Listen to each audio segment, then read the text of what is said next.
Attack without fear. Only shooting stars break the mold.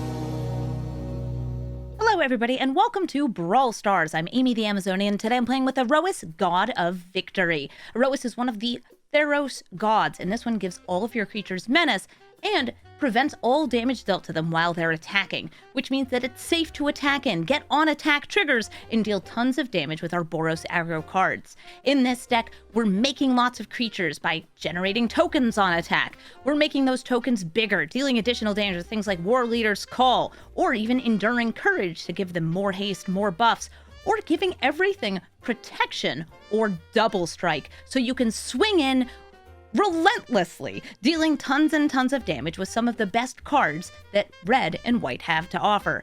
And because you have to make way, even though they do have Menace, we've got little bits of removal in here too to deal some damage to their creatures, remove them from play, exile them, and then get the lethal swing. So let's take Iroas into the queue, go wide, and take them down. Giada, Font of Hope. She's a very aggro Angels commander. She gets more mana for Angels and makes them huge. She's also like flying and vigilant, which, first of all, why? Second of all, why? And third of all, how? I'm very happy with this hand, though, because we've got Ruby Collector and a Johnny. A Johnny is one of those Boros cards that's just ridiculous. It's so good. Frustratingly good. Silly how good it is. And hopefully I can get some extra mana, because Ruby Collector. I will be able to threaten pumping up all of my creatures with the Ruby Collector next turn.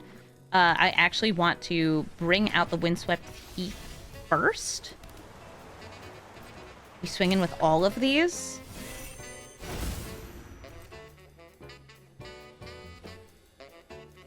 Okay. I'm trying to decide if I want to pump it up or just like... No, I think I want the Intrepid Adversary. Okay. All y'all go in. Otherwise, I'd be able to bring out some more damage here. I will shock in. I want another red source for Ruby Collector.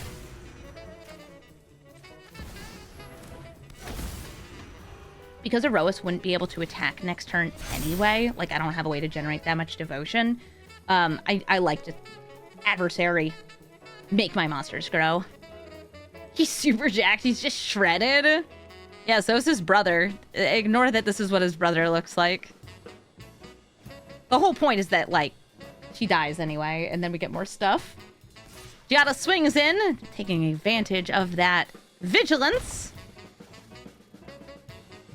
They have another angel right here. Sometimes you do something cheeky where it's like, you just, like, tap the Mutavault if you have extra mana. Ooh, Gisela. That's big lifelink. Iroas, so they can't block.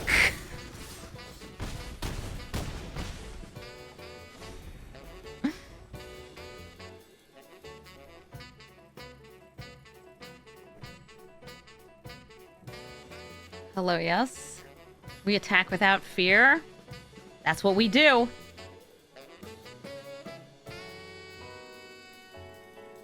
We say ring-a-ding-a-ding-ding. Check out this swing.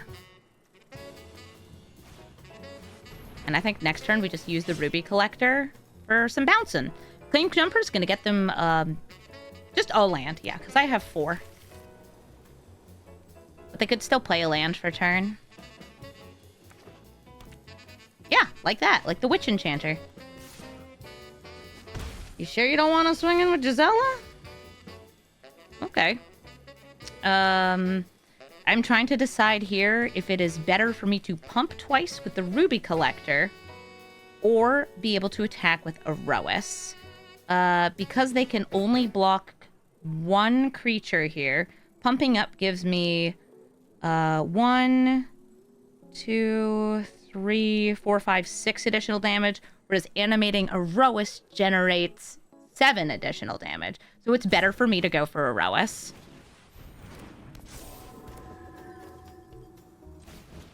Iroas in 1 pump. Yeah, sure. Pay 3 life here. Everybody swing in. Pump up with the Ruby Collector. Sorry, I missed even more damage because of Intrepid Adversary. Does damage prevention mean they don't get lifelink? Yup, this does not deal damage.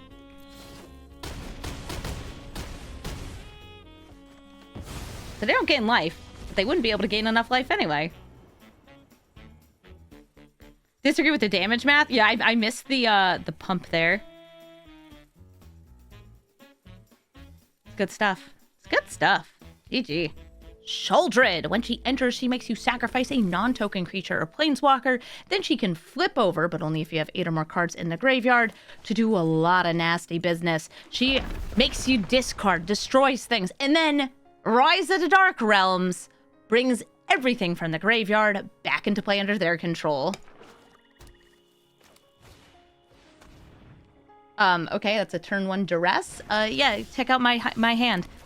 There's nothing for ya, Sheoldred. Their deck is probably going to be mono black control, killing everything I play, making me discard, killing everything that I discard. I don't know how they're doing it. They're going to do it, though. So I have 3 pretty decent cards in hand here, but none of them are playable. I personally would hit Crete, or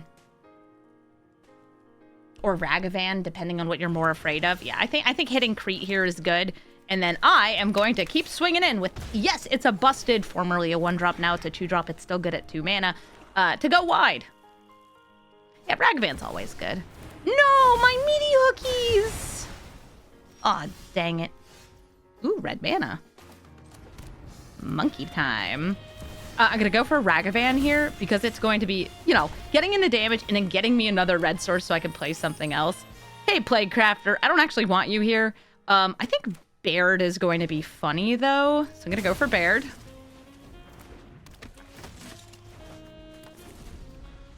Playing the War Leader's Call would be the, I just expect them to kill my stuff. Oh, now I wish I had that Plague Crafter.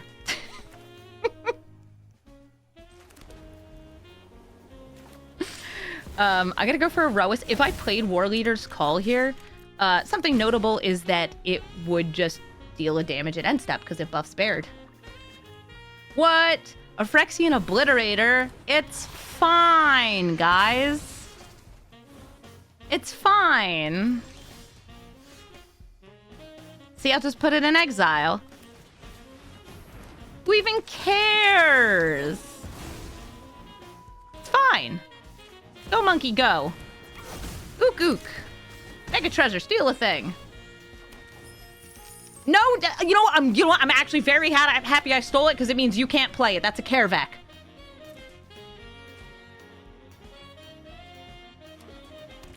Yeah. I got thoughts. I would hit War Leader's Call. Nope, they hit the monkey. The one protection prevents damage. Something about the goggles, they do nothing. If I go for Tajik, I can make the Brutal Cathar stronger. Sure. I still attack in. That's the way I like it.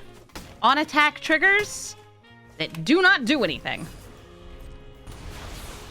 Yes, lose your life. I hope it's your last. Grim Tutor with 3 mana left. Could be an instant speed kill spell to take out this and give them an Obliterator. If they attack with Sheoldred, though, they wouldn't be able to block.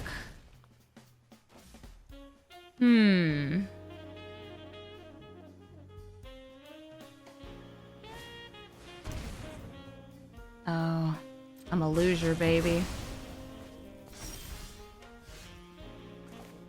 War Leader's Call. But we take every damage we can. Windswept Heath. I'll grab another red source here if I can. There we go, the shock. And we may as well kick it. I'm going to get 1 whole damage from this and 2 whole damage. There's 3? Yeah, 3 from this. Get him. Because it gives itself +1/+0. Yes! Die to the One Ring!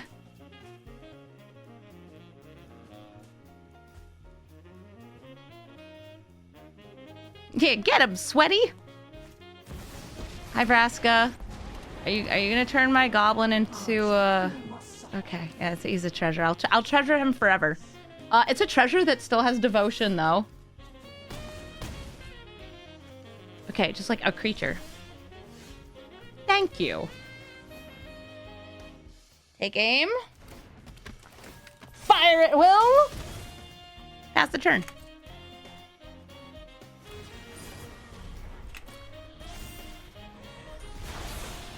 And they lose 3 life at the start of their turn.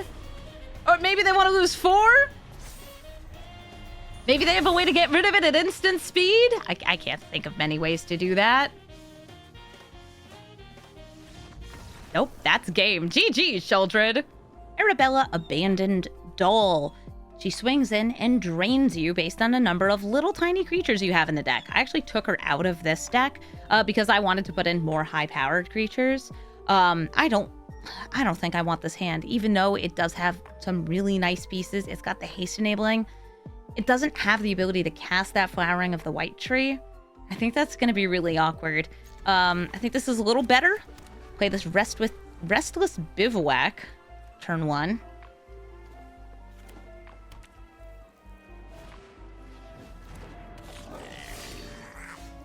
They've got a haste enabler. They could go for Arabella. I won't be able to fully block her here, but I do want to have out Thalia. She can block a lot of other things, or just like swing in retaliation. One of the things that's hardest about playing against Arabella is how much life she gains. It's actually kind of wild how much Arabella sustains the attacks. And cards like Iroas are good with Arabella since you protect her against damage when she's attacking.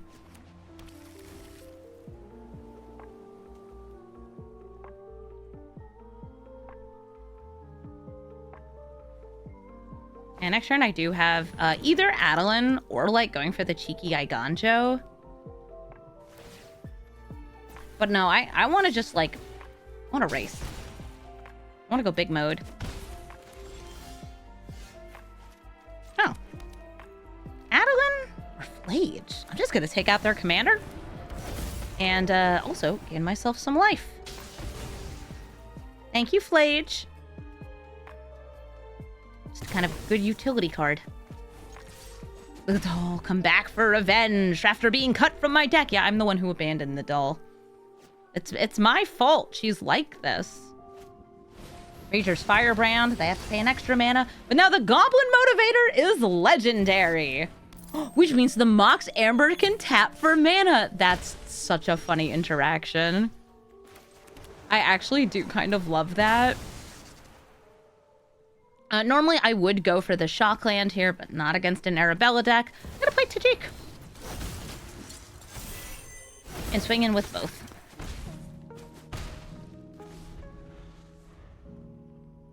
Two, if I keep this back, isn't enough to, like, kill Arabella. And taking 1 damage over doing 2, I think is... I'd rather do 2. It is Boros on Boros action. Next turn, maybe Adeline and Invasion of Gobakan? Maybe just Iroas? We do get the Swiftblade Vindicator, though, so I think that getting Invasion of Gobakan would be the best, because if I can flip it over, and I think I can, getting counters onto that Double Striker is really nice. Dollmaker's Shop, when they attack in, they'll be getting a doll.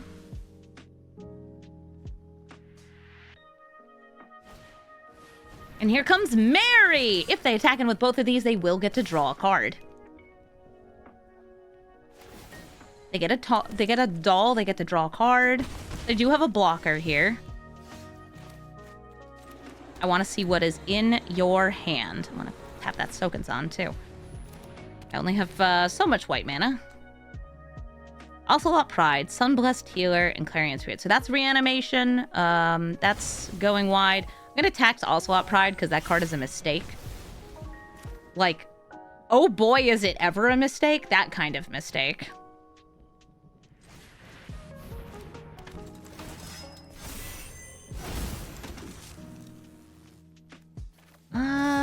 If I swing everything at this, I guarantee flipping it. Because Adeline does not allow you to get the human attacking a player, or attacking a battle. Yeah, I can only attack a player or planeswalker. There we go. Nice. And this won't get a counter, I think, because it doesn't attack. It came in attacking. Next turn, Iroas will even be a creature. And with how wide I am and how well protected I am, that seems pretty good. Like, Arabella could come out. She can get haste. But I can block her really easily. We know they have Iganjo, so they have an extra land here.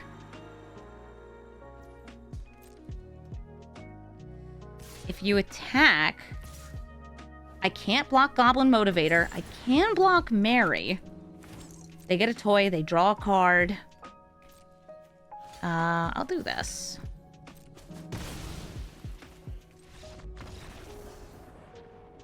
And that is game. GG, Arabella.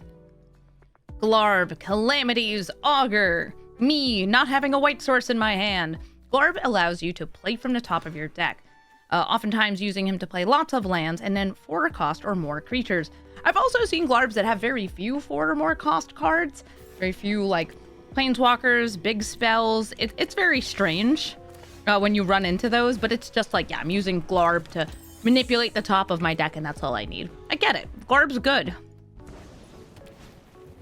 Ooh, a Jet Collector. That can fill up the graveyard and bring things back, getting you a little Moxie. It doesn't put things in the graveyard. Still quite good.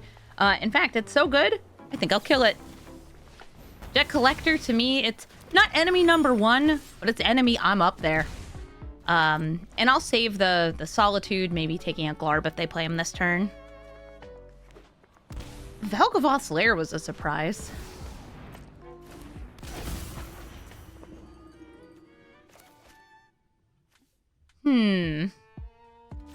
Okay. CGB made a new Glarb deck? Oh, so I should be looking out for more Glarbs in the queue. Good to know. Yeah, Sultai good stuff is a very real archetype. Much to my dismay. Hi, Kellen, who can get more text. Kellen, you're going on a learning vacation.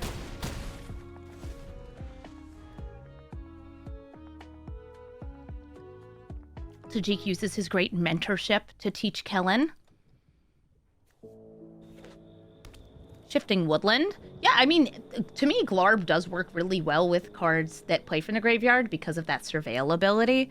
Like Muldrotha, also in Sultai colors, this Jet Collector. There's a lot of good ones out there.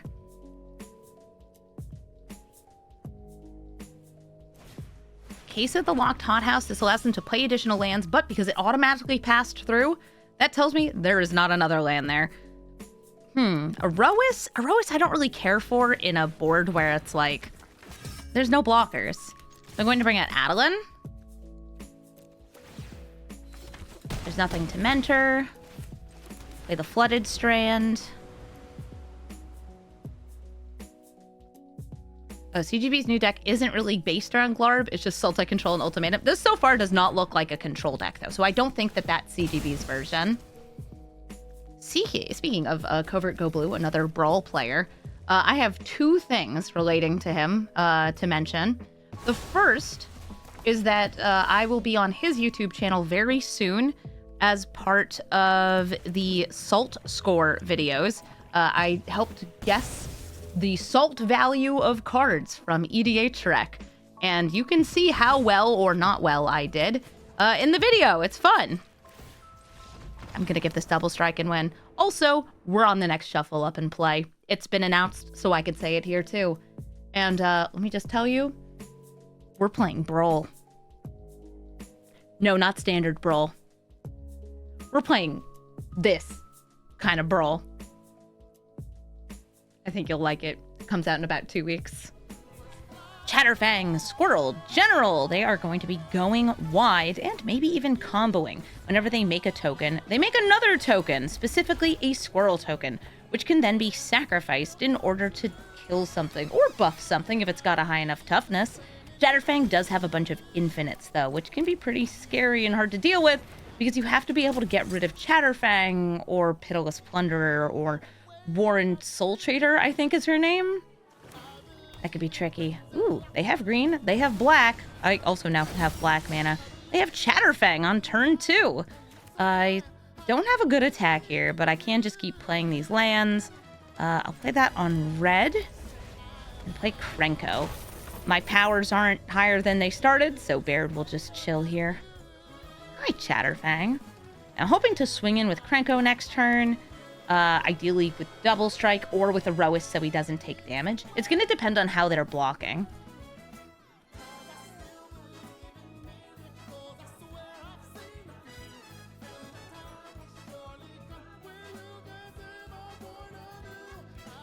Four mana. Most of it black. Thanks to the Urborg there. Collector's Vault. Ooh, make a treasure token, and that treasure token will also make a squirrel token. Chatterfang's a very fun commander. You can go so wide, and the fact that it has Forest Walk has definitely been like, yeah, that's a way to end games. All right, double strike. Nah, I'm gonna go for Iroas here. No combat damage being dealt. Swinging in with both, they both get Menace. And Krenko will grow, which will trigger Baird.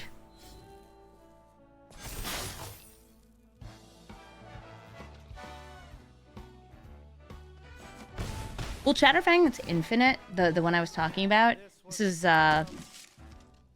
it doesn't actually win the game. There's ways to use it to generate infinite mana or make infinite squirrels, but unless you have something like a Blood Artist out, it won't win you the game on the spot. So a Blood Artist or something like that that drains your opponent as you're sacrificing your squirrels to make more squirrels, to make more treasures, to make more squirrels, to make more treasures, that's a great way to end things.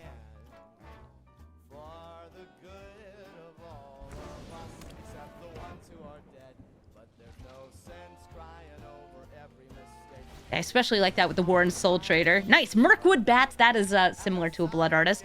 As they make and sacrifice tokens, I'll be losing life. Right now, Iroas is at 5 for Devotion. I'm not blocking.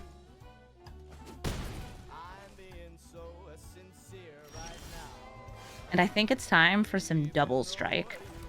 Throw down the Blade Historian to give everybody double strike and also give myself just a ton of devotion on Iroas. Iroas is a 7/4. Gives himself Menace. He's huge. And they could sacrifice 2 squirrels here. Or use the Collector's Vault, make another treasure to make another squirrel to kill, let's say, Baird. But I would still have enough devotion for Iroas to attack.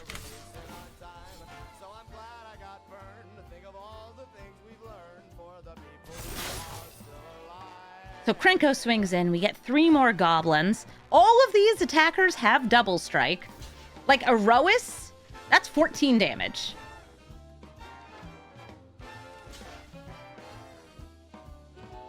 A worthwhile sacrifice. I like the idea of use the Collector's Vault, the treasure, the Llanowar Elf, make a new treasure to get another squirrel, and then sacrifice 2 to like kill Baird. I like that as a move here.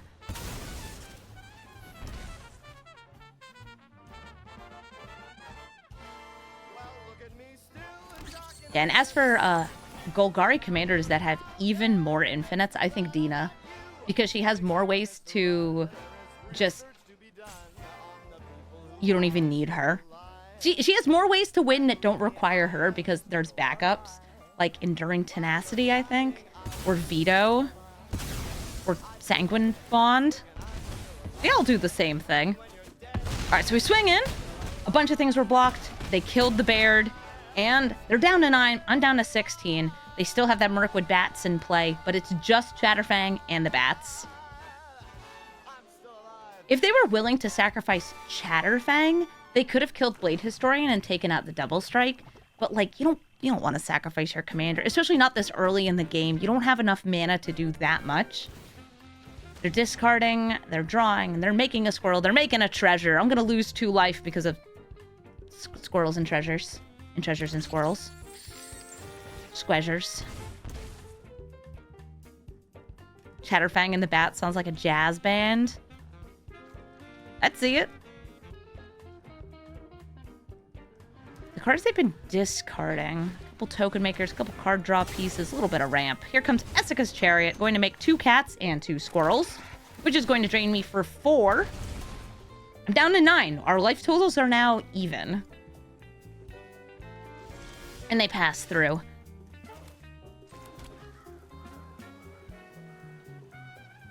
Kind of like Enduring Courage Rahilda swing.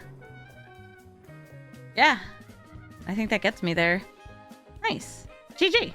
Samut Vizier of Noctamon attacks in and draws cards if something hits on the same turn it came out. And because she's got First Strike, Vigilance, and Haste, she'll probably be hitting.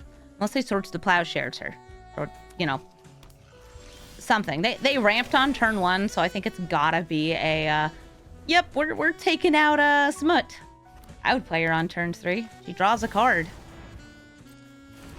Card draw good.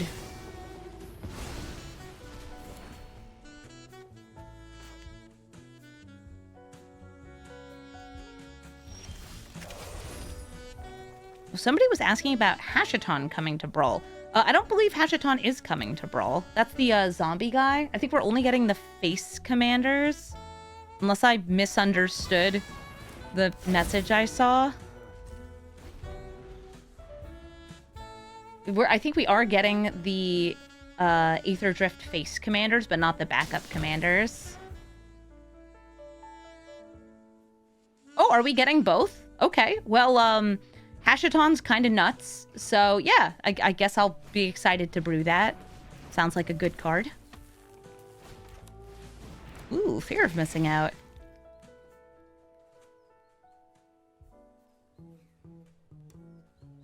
I think I can hit this with Skyclave Apparition, swing in, make my blocker. And I'll go for the Shockland here. I want maximum fixing with the hand that I have.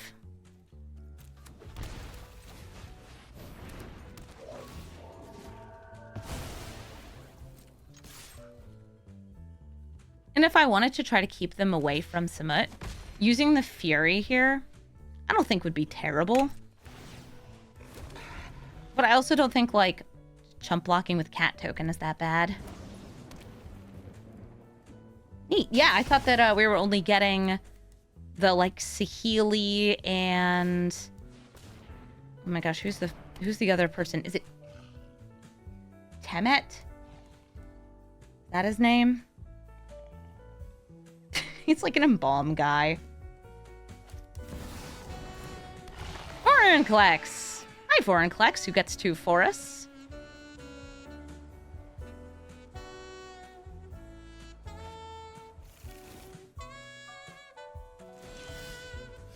Nice, I got an untapped land here, so I'm going for Iroas. Iroas lets me swing in without punishment. Sure, you can block, but these don't take damage. It's Vorinclex with reach? It is. Also, if they happen to block... Oh, I don't know. Skyclave Apparition? I could use Fury to finish off Vorinclex. They're preventing the least damage. They may not have read Iroas.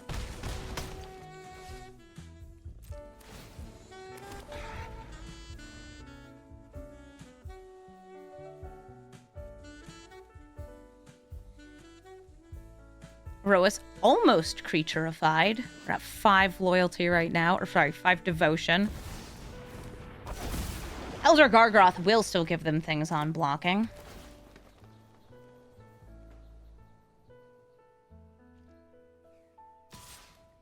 And Vorinclex swings in. Oh, and Ruby swings in too. She's going to get +2/+2 since they've got big boys. And I'll take 9 damage. Life total goes down. Ooh, Goblin Bushwhacker. Goblin Bushwhacker, Rahilda. I was actually thinking of doing Adeline Fury, though. I'm going to go for Adeline Fury. If I had an untapped land, I think it would be different. Ooh, wedding announcement. I'll keep it on top. Swing in with everybody. And then a Fury is for post-combat. It's very satisfying to just spacebar with this deck.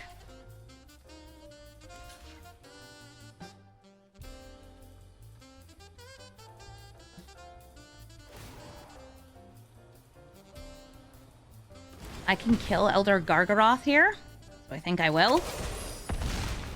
That is a card that's going to be getting them a ton of resources. And I think I'll drop Rahilda, even though that's a stronger card than the Bushwhacker. The Bushwhacker is going to be sudden damage. And sudden damage, I think, is what wins games in a deck like Iroas. We take out Gargaroth, their big vigilant boy, and even if they can flip over Vorinclex next turn, getting 2 more creatures, I'm very wide, and I think we can take them out. GG, Simut. Sorin of House Markov with a Lurrus companion, meaning everything in their deck is going to be itty-bitty, teeny-tiny. And reanimatable from the graveyard. They're able to cast things from the grave once a turn with Lurrus. I'll use this Flooded Strand to get my shock land, and they're going to be gaining life, flipping over their commander to make Sorin Ravenous Neonate and dealing damage equal to the amount of life they've gained in a turn. It is a life gain deck. It's a pretty scary one.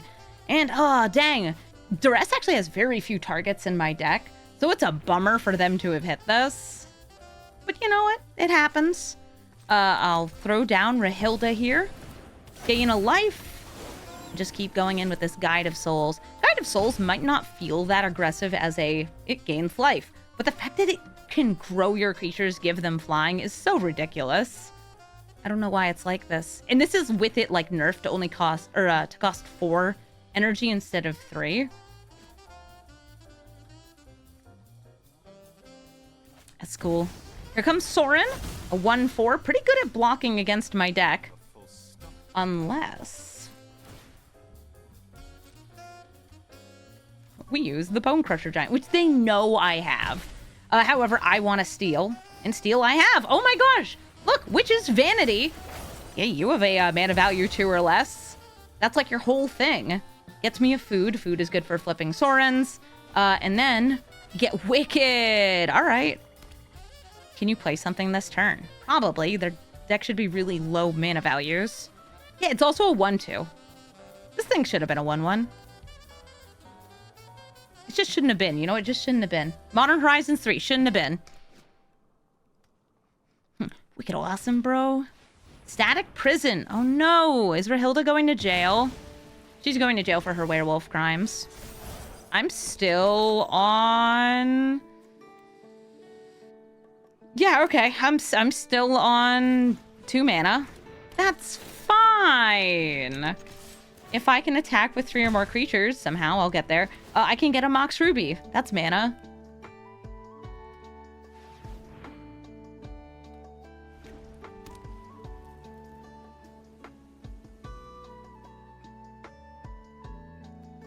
Now they've got 4 lands. This will be something replayable from their graveyard. I think I'll put the Wicked onto Guide of Souls.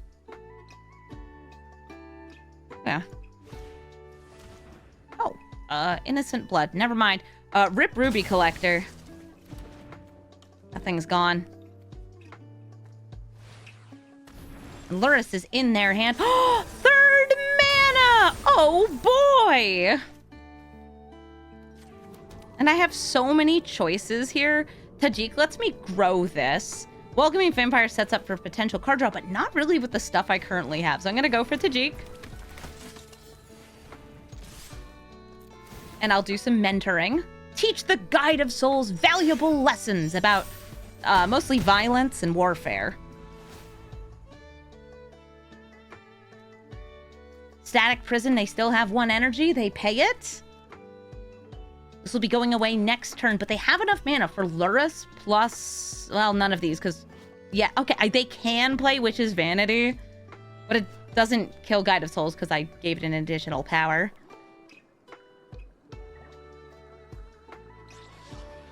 They also know that if Lurrus is not protected by something, I'm stepping on the cat. Doo, doo, doo, doo.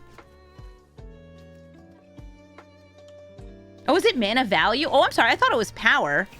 Mana value 2 or less. No, they could hit this. Never mind, they're using Silk Wrap. Huh. Okay. So yeah, they could have done the Lurrus that, but then I do think the fact that they know I have the Bone Crusher Giant was keeping them away from it. Alseid of Life's Bounty. So that's a way to protect Lurrus. That's smart. They do have 2 enchantments here, so if I try to Swords to Plowshare this, it does not go through. and then they can just replay it from the graveyard. That said, it might be what I want to do anyway with the current like lineup of cards I've got.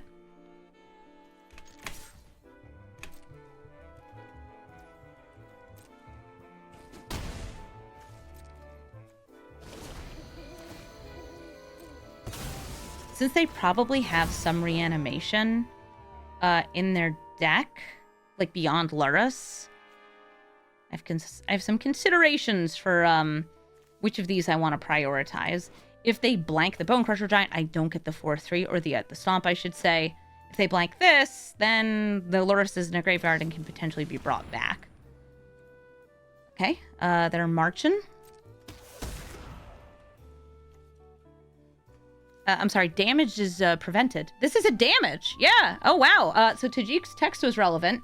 All non-combat damage that would be dealt to other creatures you control. Sorry. I know it's been a couple years since this came out. Oop. Oop. We've all been there. Oh, they're cursing me.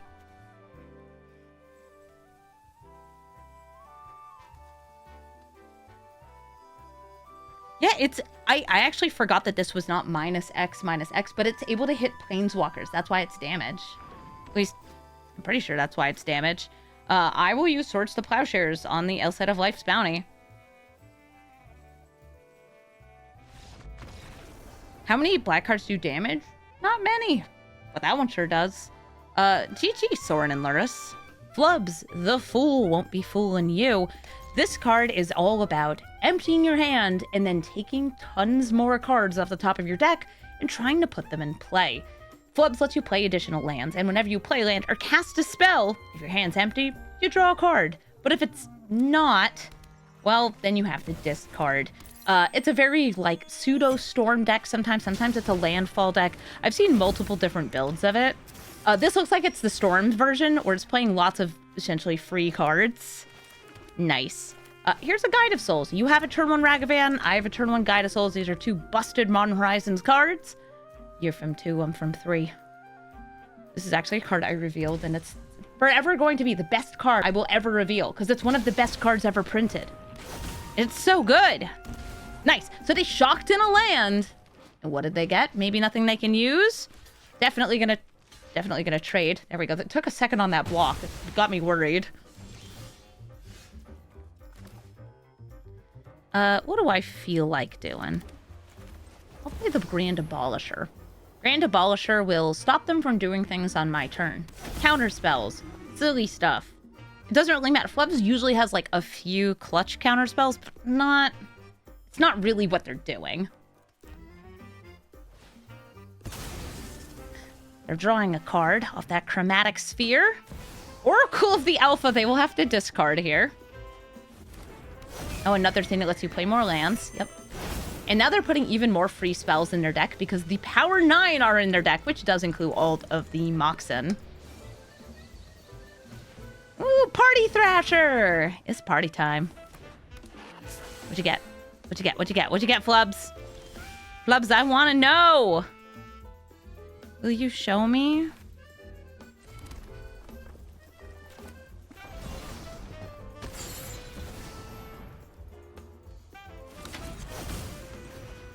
Normally, I would go for the kicker on Bushwhacker, trying to go, like, big there. But because I have this Dollmaker shop, I'm actually going to try to go wide to set up for Porcelain Gallery. See if I can get wide enough to kill them all at once. Is it party time? It's always party time. They discard with Party Thrasher, get 2 cards into exile. They can choose one. I like Burgie. For more Stormin'.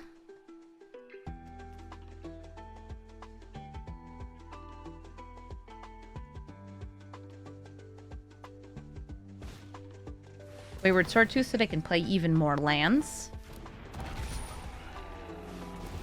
Provisioner is a good landfall effect. A land? Not a land. Oh, but they have 5 creatures so they can cast the backside of Burgie, which is Harnfell, allowing them to empty their hand on demand, which is pretty fun.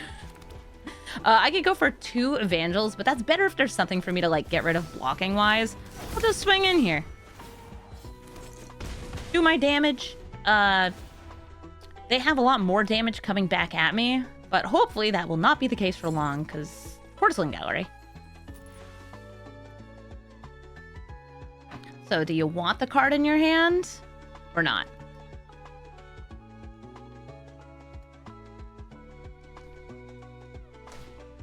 Eldritch Evolution. They are turning Oracle of the Alpha into something that costs 5 or less.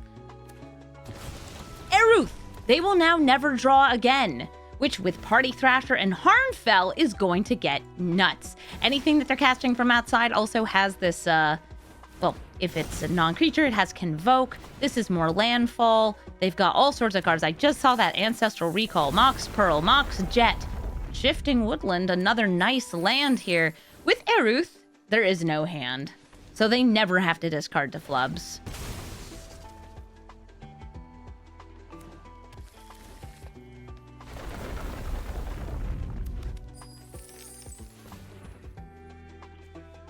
That Utopia Sprawl is pretty free. So they draw a card, which is actually putting 2 cards into exile to use this turn. I'm mostly worried about them getting, like, Time Warpy stuff, too. Thassa's Oracle and Aether Spellbomb.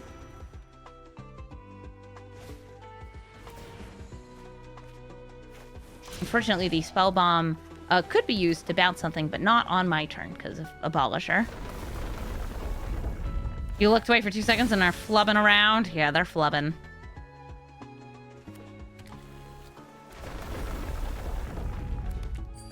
I'm asking for talking about wacky races about Aether Drift. I did a set review. I saw all the cards, and the thing that disappointed me the most is that there are no dwarves in the set. The set looks like it'll be pretty fun for drafting, though, so we'll see. Hey, Warmite. No, they can get rid of Iroas. Oh, and there's the Time Walk. So, yeah. Yeah. Ashiok, Nightmare Weaver. This card exiles from the top of your deck and then can put the creatures into play based on their mana value, which against some decks isn't going to hit much of anything, but against my deck is going to hit almost everything because it's based on mana value. I have a creature-based deck, so I think it's going to have to be Thalia coming down next turn. I wonder if they're going to choose 2 or 4. Please choose 2, please choose 2, please choose 2. Okay, so I wanted this to happen because now they have a Thalia, which means their commander costs 5 mana.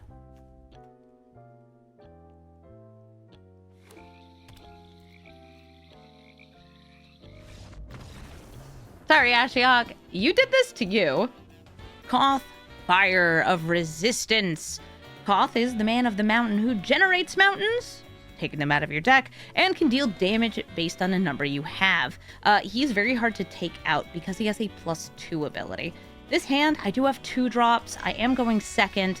We'll see how it goes. But usually this is like a big red, a bit more of a control deck than most mono red decks. In part because Koth does come down and then immediately have 6 loyalty.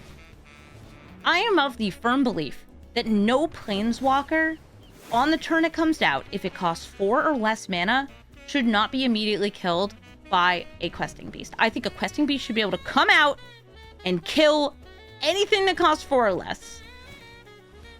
Am I probably completely wrong about this? Yes. But we all gotta, you know, we all gotta believe in something.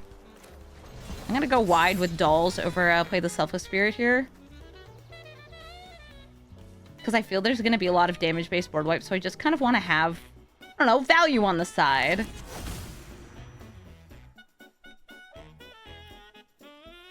It's the Testing Beast. Why give it all that text if it's not going to matter? Okay, so they killed my lifelinker, so I don't get a doll. Tragic.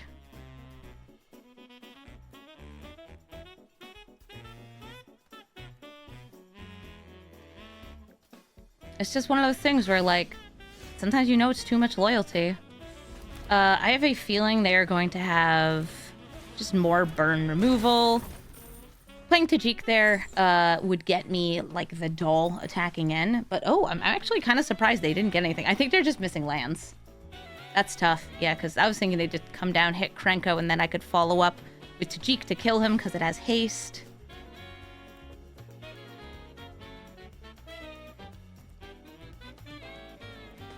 Did you still not get a land? It's okay. Listen. No, you got a land. Okay. Yeah, you want to cough? Kill Krenko. They were taking so long thinking there. I thought they were like, oh, am I going to concede? I'm like, it's fine if you concede. If you just missed a lot of land drops, that's bitten me.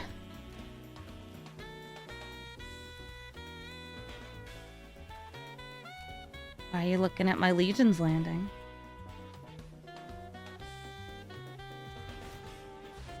Banefire on Krenko, but no cough.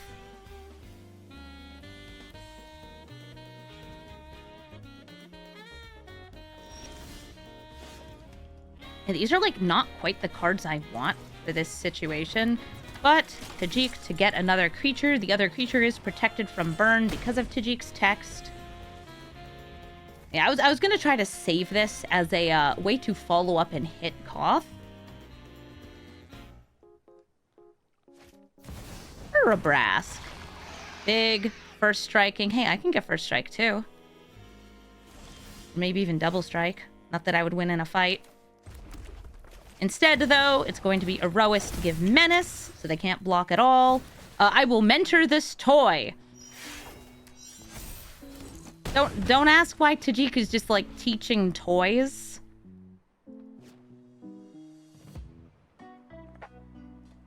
But that's what he's doing. He's gonna be a real boy.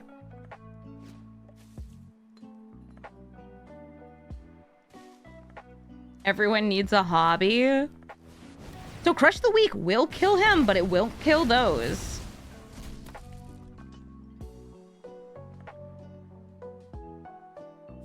They're wondering why they didn't die. This guy, you know, that's how it is. Oh, and then a Tectonic Hazard. Okay. Are you gonna flip this? They've got the Striker Rich. They totally can, and that will kill the toy.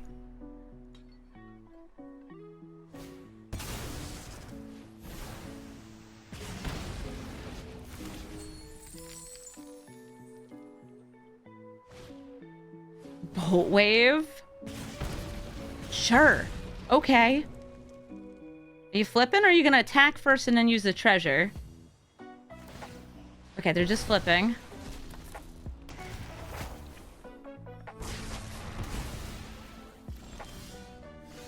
Alright, so here's the good news. I have so much devotion available because of Blade Historian! 14 damage. Yeah, Great Work's scary. They're gonna get a lot of treasures. Koth can kill the Blade Historian, but they're at 3. And I'm a Boros aggro deck.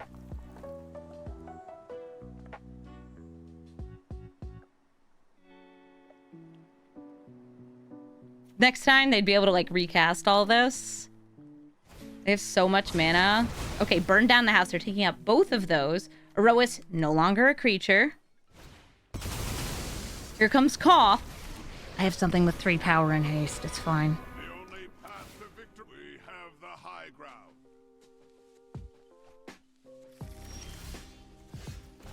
Oh no. Anyway. Oh, so, you know what? I feel like animating Iroas. So, Baird, you're in too. Go get him, kids. GG, Koth. Sorry about the missed land early on. Mythweaver Hawk. This is the kitty cat that's going to be ramping, copying lands, and going kind of nuts. If they play like a Llanowar Elf early, I have a Swords to Plowshare. But one of the hardest things about taking down a Hawk is that this cat can just keep refunding its mana cost, sometimes even multiple times per turn by using things like fetch lands and using them on your turn. I do have a turn 1 Legions landing. I have a turn 1 Swords to Plowshares. There, see that? That's that little hobbit right there? That little hobbit needs to die. I can't let them have 3 mana. Can't let them have 4 mana. I'm trying to go wide enough to get around them, but it's going to be tricky. Guardian Idol. So they can play Pock next turn. I can't do anything about that. So I'm going to try going a little wide here. I'm going to play Kithian and Legion's Landing. 2 cards that care about attacking with lots of creatures. And if I can get Kithian to Flippian, yeah, that would be nice. It's cool. It's gross. Speaking of landfall. Yep. Emerald Medallion. Going to reduce the cost of their green spells by 1. Gross. But they didn't play land, possibly because they're saving the land. They only have 1 in hand, and they want to make sure that they can use it for Pock.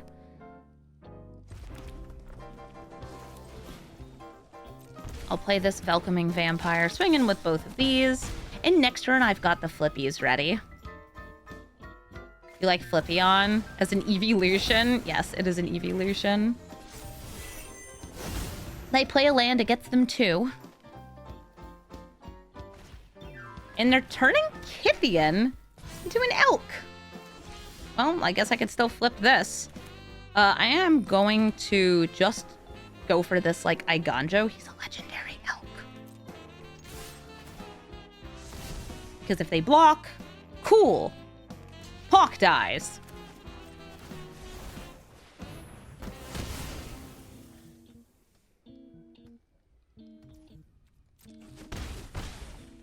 Normally, I would wait until I have more things for the Evangel, so I could, like, cast multiple of them. But I think this is fine for this turn.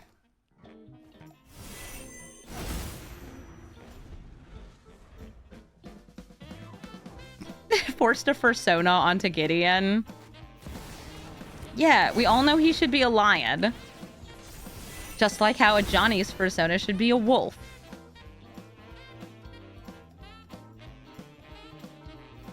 Don't question it, that's just how it is.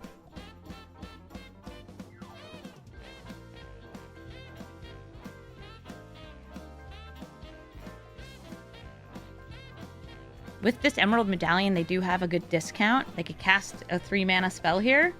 Like Mossborn Hydra. Nice. It's a good card. I will bring this out. I guess I'd like another red source that doesn't hurt. And now I have the choice between Iroas or a double buff on the adversary. I could also go for a draw a card off this and see what happens. I kind of like going for the double buff, but because I want to play super offensively here, I'm just playing Iroas and swinging in. Fight me. Nice.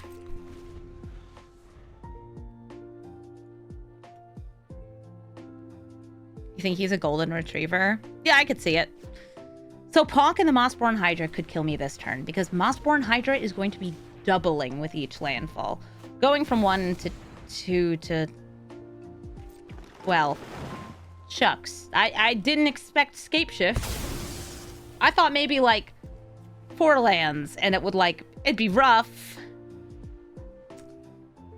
It doesn't matter what I did, unless I had removal for Mossborn Hydra.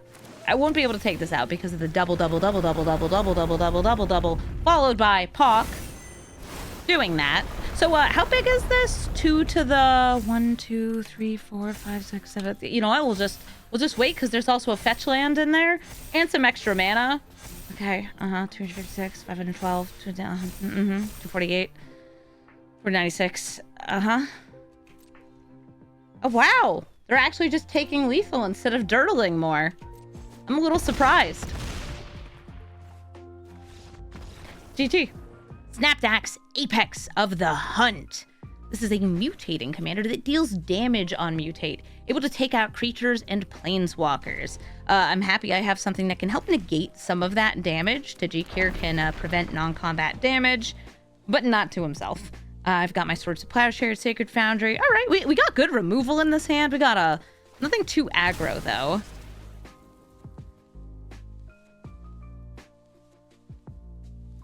My opponent's name, Oh Nasty. Oh Nasty. You think their deck will be Oh Nasty? Ooh, maybe it will be.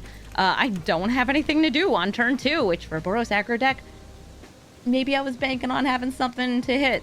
A Snapdax deck, like, I think there's going to be cards with good abilities and good text here that are just, you know, it's nice to take them out. Do I feel like using the Swords of Plowshares? Yeah, it makes way for Tajik to swing in. And I have other removal. You like mutate commanders? I know, and if you have other mutates too, like Snapdax, you can trigger again. It's just, there's only so many mutate cards, and most of them aren't that interesting.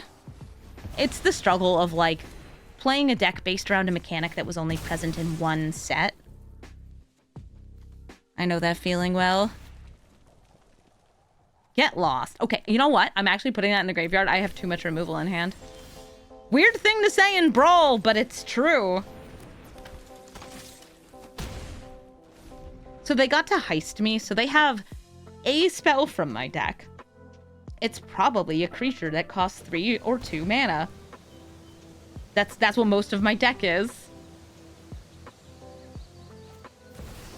Oh no, did you get a Johnny? Or is that your Johnny? That's their Johnny. Okay, and by the way, this is a cat. I was gonna say, if that was my Johnny, I could flip it on purpose. I am going to rip a Johnny apart.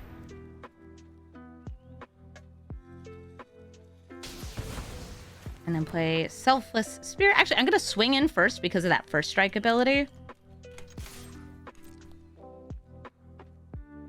But wait. It's not a Chijik. It's actually Banalish Night Counselor. Nice 1-drop. I love Micro Chaos Warp. It's a good card. I don't have it in this deck, but it could definitely go in.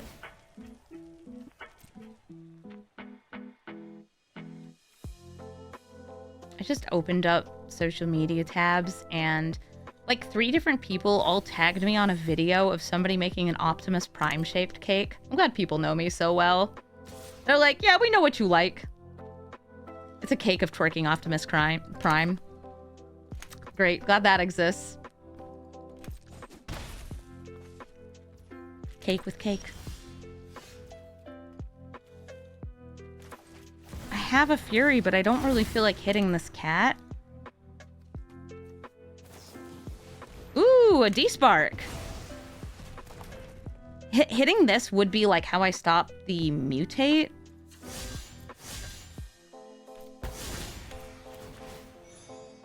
Yeah, people are tagging me on like Blue Sky and Twitter and sending it to me on Discord and tagging me on Discords all with the same video.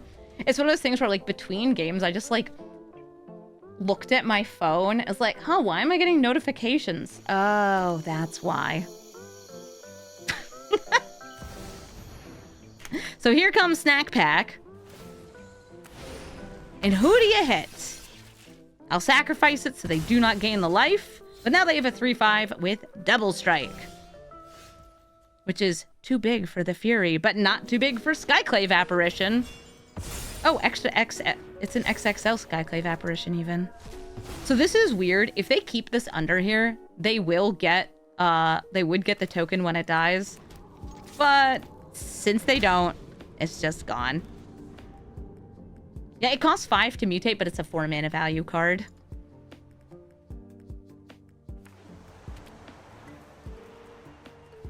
I could have held the land to protect myself against some of the, like, discard cards that it could be running. Beard! Nice.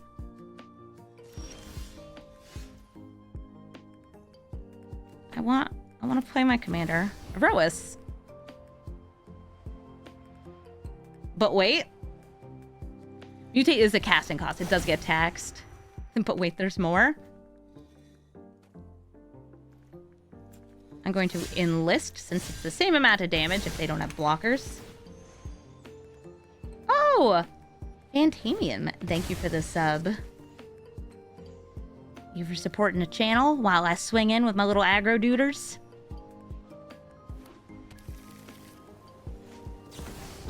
Uh-oh. And that's why it's not going to be the same amount of damage. Because the Wandering Emperor is going to exile my one attacker. Bye, Banalish Night Counselor. My judgment is fun.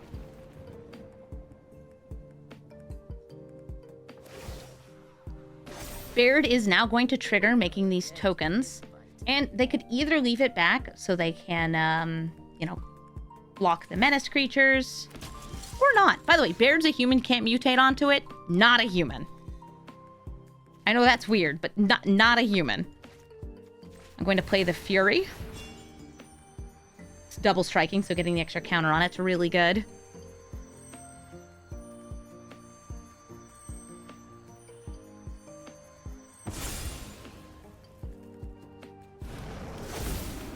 And I'll try to take out both of those. 1, 2, 3.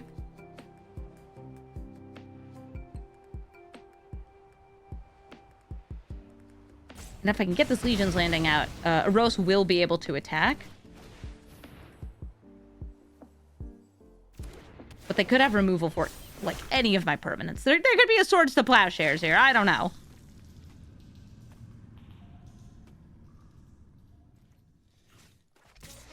Face Emperor.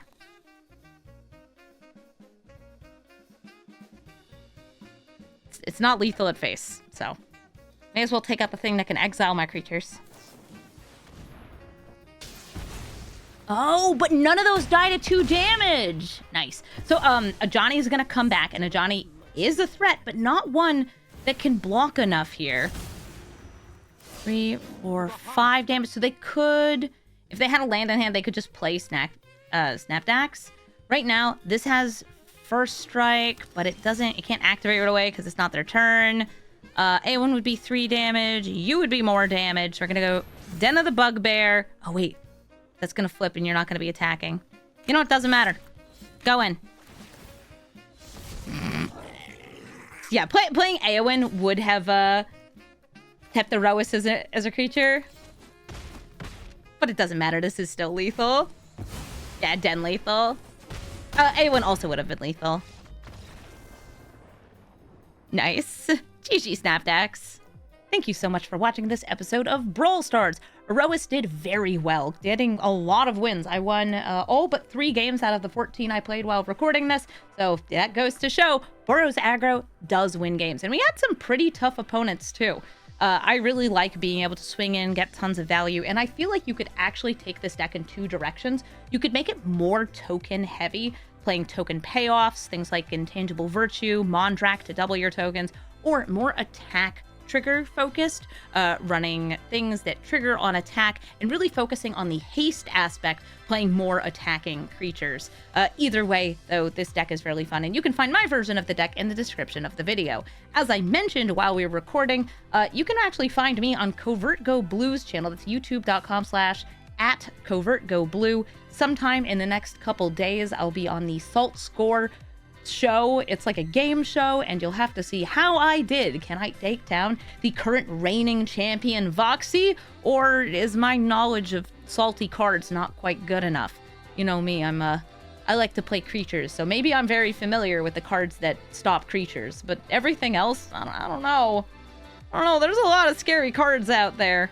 I will also be on Shuffle Up and Play. That's on Tolarian Community College's channel. I will have that and the other video, the Salt Score one, both on the playlists on my channel. I have, by the way, whenever I'm like on somebody else's channel, you can find those videos in my playlists. I always have there's like a Commander one. There's Amy on other channels doing silly things. So if you want to see me on other channels doing silly things, you should check that out. Whenever I have the opportunity to, I try to guest on other people's channels, because if a friend asks me to do something, I will do it. I'm just kind of like, oh yeah, you want to play Commander for like Elder Dragon Hijinks? Let's go. You want to talk about salty cards? Let's do it. You want to see me rank Marvel Snap cards? I actually did do a thing where I ranked Marvel Snap cards. That was fun. That was a couple months ago. You can find all of those on the playlists over on my channel, so you should be sure to check those out if you're out of Brawl Stars to watch. And if you'd like more Brawl Stars to watch, don't forget to leave a comment, like, subscribe, and let me know what commanders you'd like to see, especially from the upcoming set, Ether Drift. It's coming out soon. Early access event is tomorrow. Well, I guess it's today, because that's when this video comes out. So I hope you enjoy it, and thank you so much for watching, and have a brawlful day.